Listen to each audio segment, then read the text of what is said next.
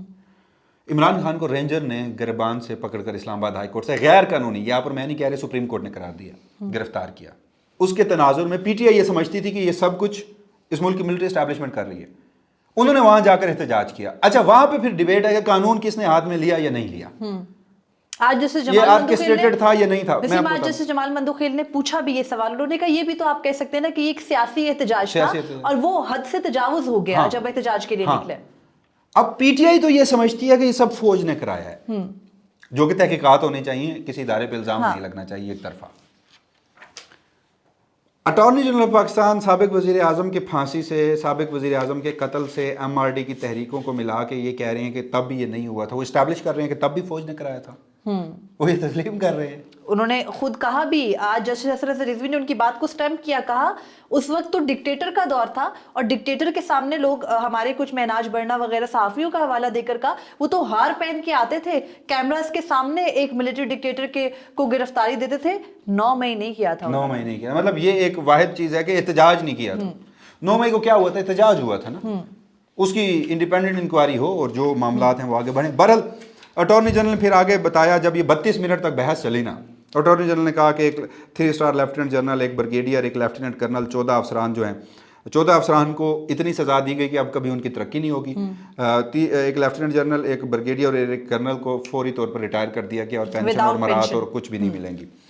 اچھا، پھر جسٹس نعیم اختر گوان نے انہوں نے روکا، انہوں نے کہا کہ حضور 32 منٹ بعد انہیں بھی خیال آیا، انہوں نے کہا کہ آپ غلط پریمیسز میں چلے گئے ہیں، اگر آپ یہ بات کریں گے، ہم نے اور کسی وکلا کو یہاں پر بات نہیں کرنے دی، اگر آپ یہ بات کریں گے تو پھر ہماری طرف سے بھی سوالات ہوں گے۔ اٹارنی جنرل مزید تھے کہ میں یہ بات کروں گا، انہوں نے کہا پھر رکیں، اور جس 3 اسٹار لیفٹیننٹ جنرل کی آپ بات کریں وہ کور کمانڈر لاہور تھے، انہوں نے کہا جی وہ کور کمانڈر لاہور تھے۔ پھر انہوں نے سوال کیا کہ ان کے گھر پہ، ان کے کیمپ آفس سے حملہ ہوا، جب ملٹری ٹرائل ہوا تو آپ نے ان کور کمانڈر کو بطور گواہ پیش کیا، طلب کیا، ان کی گواہی لی، تو پھر انہوں نے کہا کہ اس طرح کے سوالات جب ہم کریں گے تو پھر آپ کو مشکلات ہوں گی، ہم نے 9 مئی کے حقائق کو نہیں چھیڑا۔